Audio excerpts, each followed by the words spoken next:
प्रभु यीशु मसीह अपनी महायाजकीय प्रार्थना में परमेश्वर से कहते हैं, जो काम तूने मुझे करने को दिया था उसे पूरा करके मैंने पृथ्वी पर तेरी महिमा की है।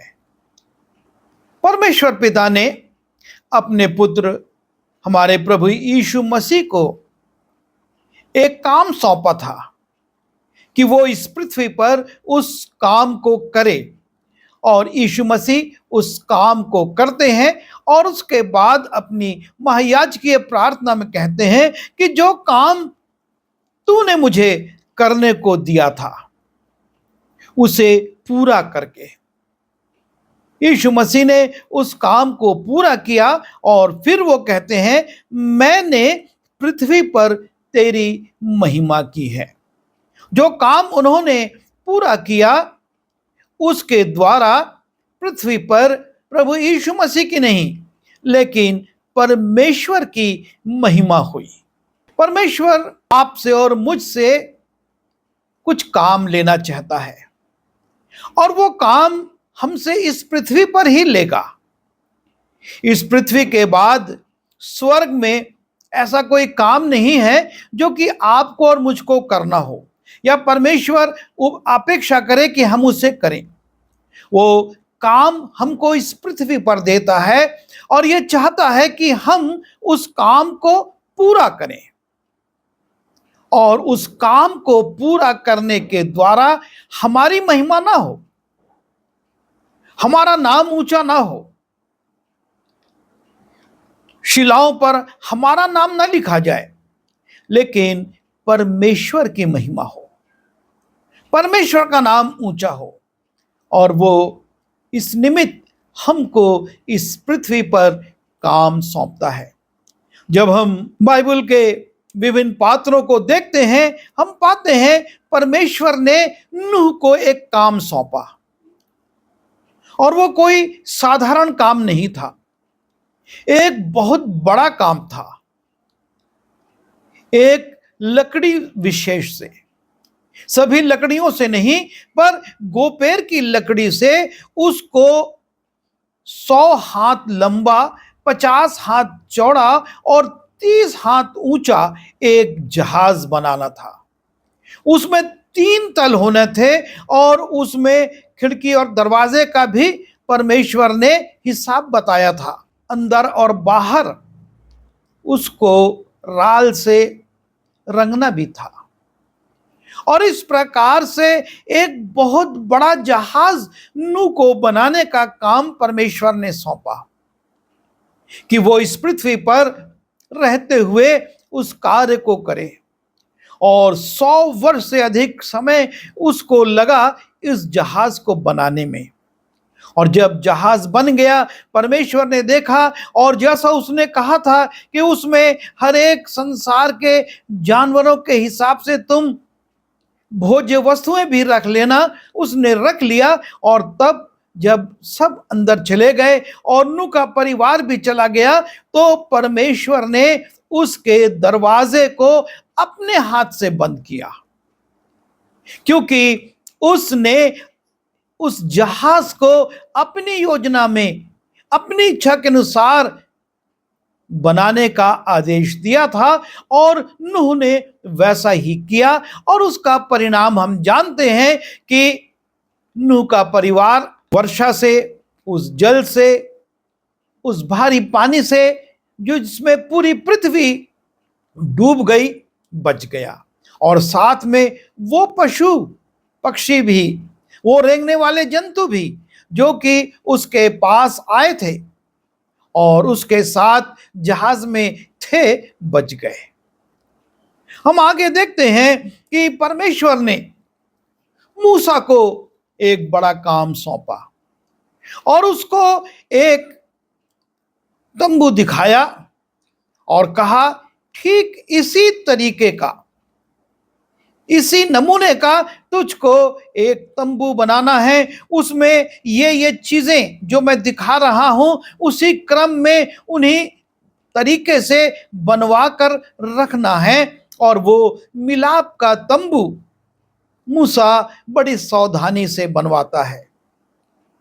जैसा परमेश्वर ने कहा था वैसा वो बनवाता है। उसमें मेज रखवाता है, दीवट रखता है, उसमें वेदी बनवाता है, उसमें मिलाप के तंबू में जहां जहां जो पर्दे लगना थे वो पर्दे लगवाता है। और इस प्रकार से मूसा उस तंबू को बनवाता है ताकि परमेश्वर उसमें आए और लोगों से बातचीत कर सके। और जब पूरा तंबू बन जाता है, सब सामान बन जाता है, मूसा एक बार फिर उसमें देखने जाता है कि जैसा परमेश्वर ने कहा था वैसा है या नहीं। और जब सब सामान, सब बातें परमेश्वर की इच्छा के अनुसार कर दी जाती हैं, तब लिखा है कि परमेश्वर का आत्मा वहां पर आ गया और परमेश्वर की सामर्थ से वो स्थान भर गया। परमेश्वर का बादल ऐसा छाया कि मूसा भी उस तंबू में उस वक्त प्रवेश नहीं कर पाया, क्योंकि मूसा ने परमेश्वर की इच्छा के अनुसार, उसकी आज्ञा के अनुसार, उसके दिए हुए नमूने के अनुसार वो तंबू बनाया था और परमेश्वर की महिमा हुई। और परमेश्वर इस्राएलियों से उसी तंबू में आता था और मिलता था, उसके याजकों के माध्यम से बातचीत करता था। सुलेमान के विषय में हम देखते हैं, सुलेमान का पिता दाऊद परमेश्वर के लिए एक भव्य मंदिर बनवाना चाहता था। वो सोचता था कि मैं तो इतने अच्छे महल में रहता हूं, लेकिन वाचा का संदूक एक तंबू में रहता है। लोग उस तंबू में अपनी भेंटें देते हैं और याजक उन भेंटों को चढ़ाते हैं, और इसलिए मैं एक भव्य मंदिर बनवाऊंगा। पर परमेश्वर उसको मना करता है कि यह कार्य तेरा पुत्र करवाएगा। और राजा सुलेमान अपने पिता की इच्छा के अनुसार, उसकी आज्ञा के अनुसार, उसके बताए हुए नमूने के अनुसार, नक्शे के अनुसार एक भव्य मंदिर बनवाता है।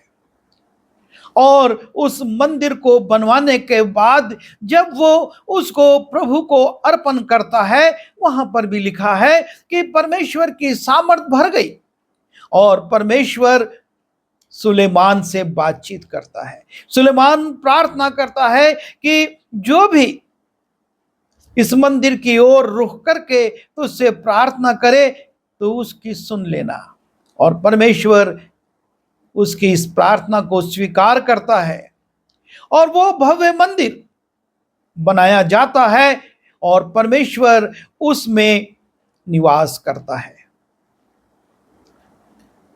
एजरा को हम देखते हैं, जब सुलेमान के बनाए हुए मंदिर में शत्रु राष्ट्र तोड़फोड़ कर देते हैं, उसको नष्ट कर देते हैं, उसको गिरा देते हैं, एजरा आता है परमेश्वर की अगुवाई में उन पात्रों को लेकर जो कि बाबुल के राजा लूट कर ले गए थे, लेकर आता है और फिर से उस भव्य मंदिर को पुनर्निर्माण करता है, फिर से उसको बनाता है और फिर से उसमें वहीं पर वो सारी चीजें रखकर परमेश्वर की आराधना करता है।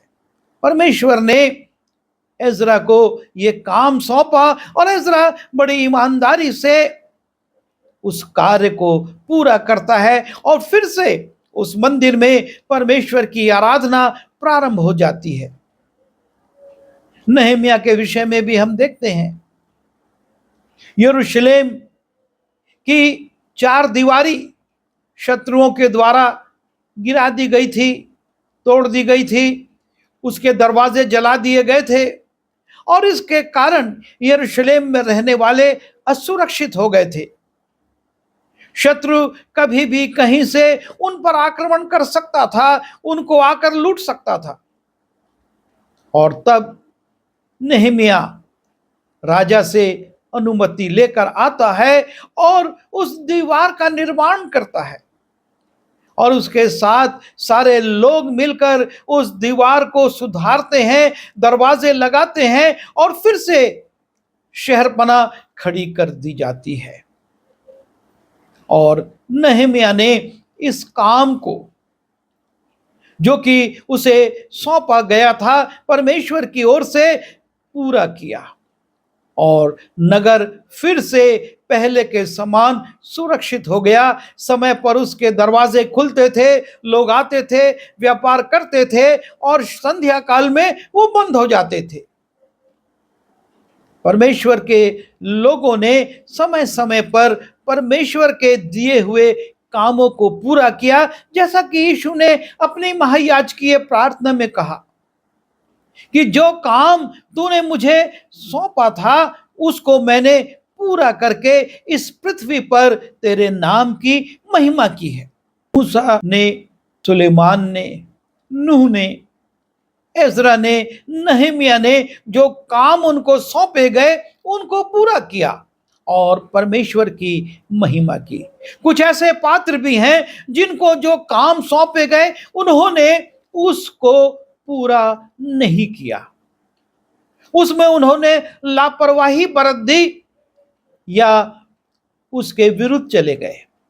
जब हम शाऊल को देखते हैं, पहला शमूएल उसके 15वें अध्याय के पहले 3 पदों में परमेश्वर शमूएल के माध्यम से शाऊल पर प्रकट करता है कि वो जाए और अमालेकियों पर आक्रमण करे और अमालेकियों के पूरे लोगों को, उनकी स्त्रियों को, उनके बच्चों को, चाहे वो दूध पीते बच्चे भी हों, सबको, और साथ ही साथ उनके पशुओं को, गाय, बकरी, भेड़, जितने भी ऊंट और गधे थे, सबको नाश करे।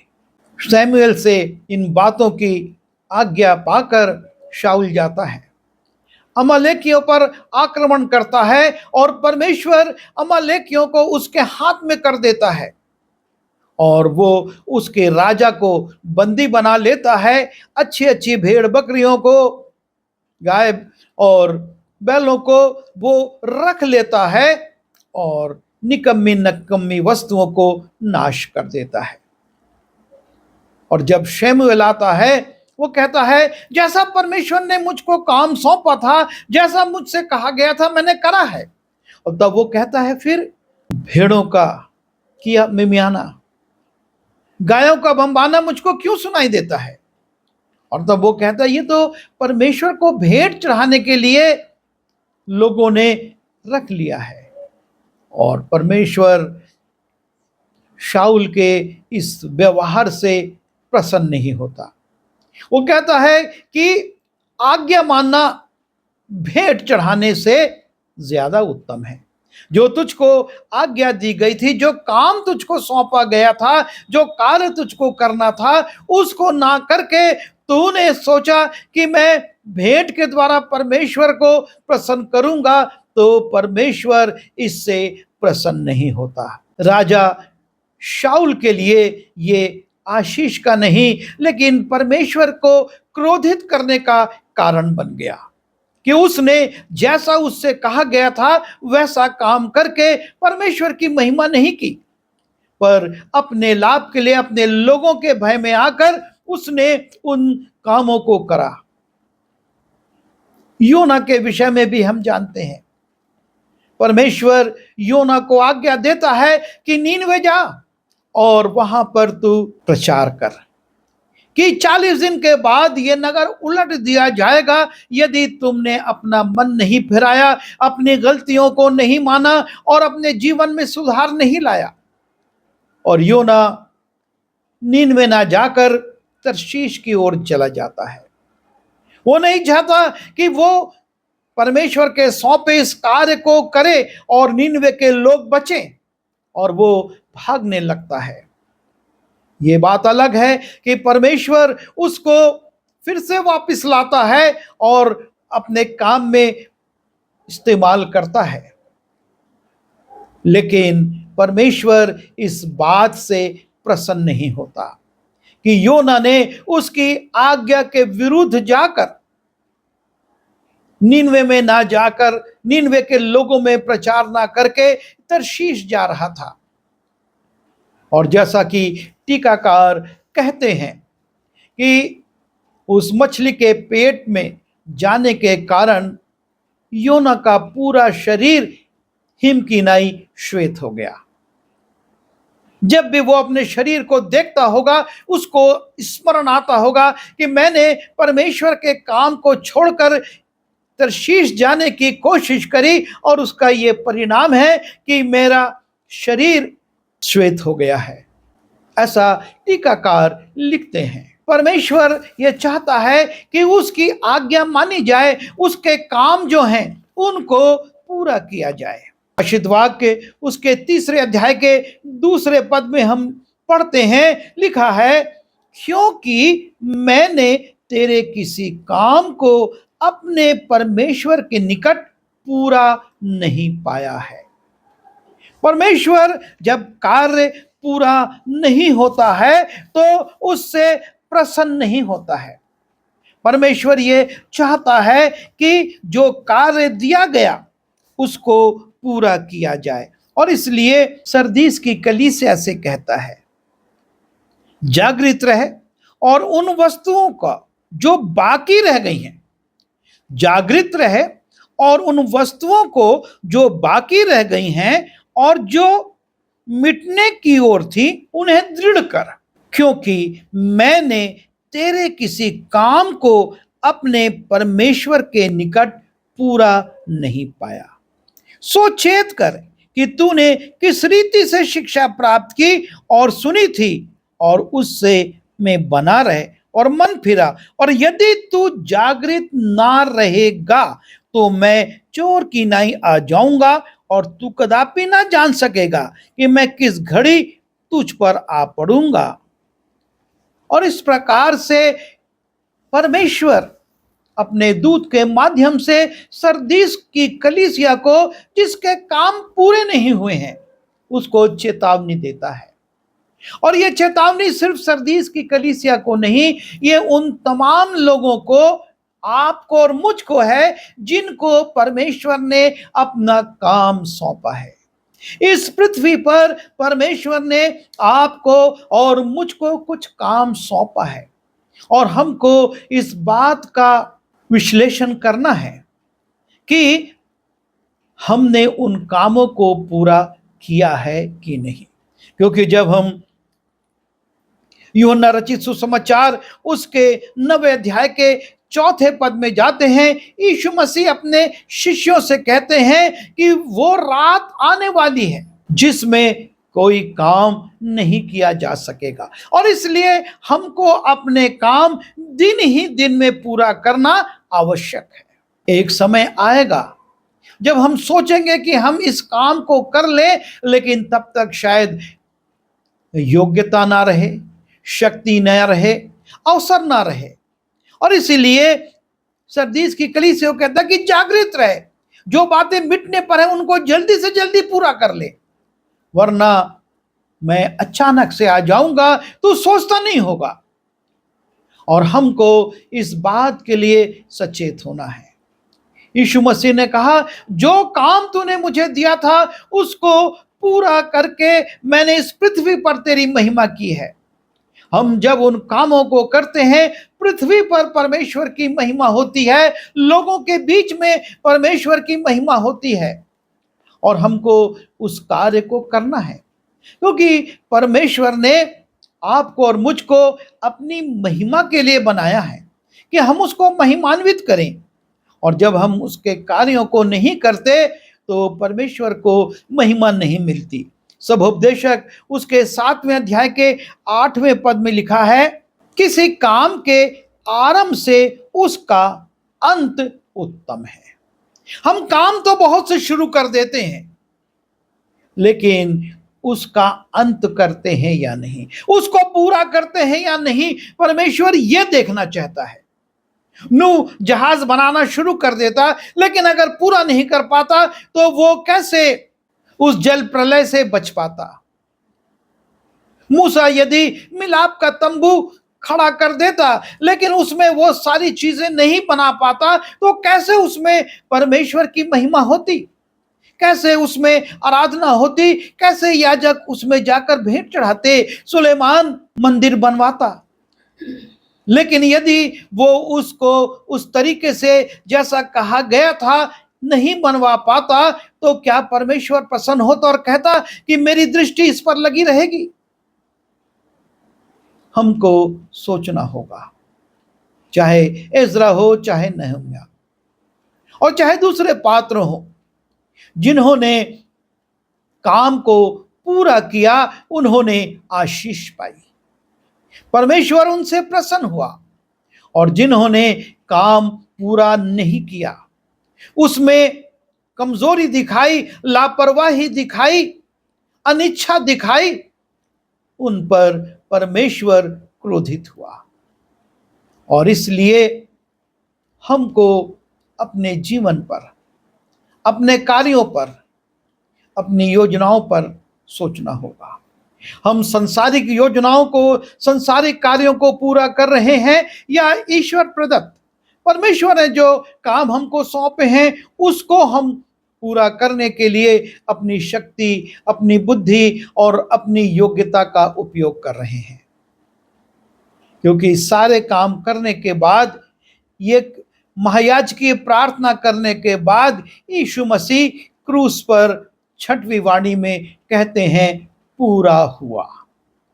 वो उद्धार का काम जो तूने मुझको सौंपा था, मैंने उसको पूरा कर दिया। हम अपनी मृत्यु से पहले क्या इस बात को कह सकते हैं कि परमेश्वर, तूने जो काम मुझको सौंपा था उसको मैंने इस पृथ्वी पर पूरा करके तेरे नाम की महिमा की है? हम गंभीरता से अपने जीवन का विश्लेषण करें, अपने कामों को देखें, क्योंकि अभी समय है, अभी जीवन है, अभी बल है, अभी शक्ति है, अभी अवसर है कि हम कर सकते हैं। वो रात आए जिसमें हम कोई काम ना कर सके, पछताने से तब कोई फायदा नहीं होगा। वो धनवान व्यक्ति कोशिश करता है अधोलोक में पड़े मेरे भाइयों के पास भेज दे कि वो बच जाएं, पर वो कुछ नहीं कर सका। अवसर निकल गया, हम अवसर को ना जाने दें। आइए प्रार्थना करें। प्रभु जी, धन्यवाद देते हैं कि आपने इस पृथ्वी पर हमको कार्य सौंपे हैं, और हम निवेदन करते हैं कि उनको हम समय रहते, अवसर रहते, ताकत रहते पूरा करें, ताकि आपके सामने जब जाएं तो हम कह सकें, जो कार्य तूने हमको सौंपा था उसको पूरा करके पृथ्वी पर हमने तेरे नाम की महिमा की है। प्रभु, हम सब की सहायता कर, बल शक्ति दे, बुद्धि दे, सामर्थ्य दे, बिनती यीशु के नाम में, आमीन।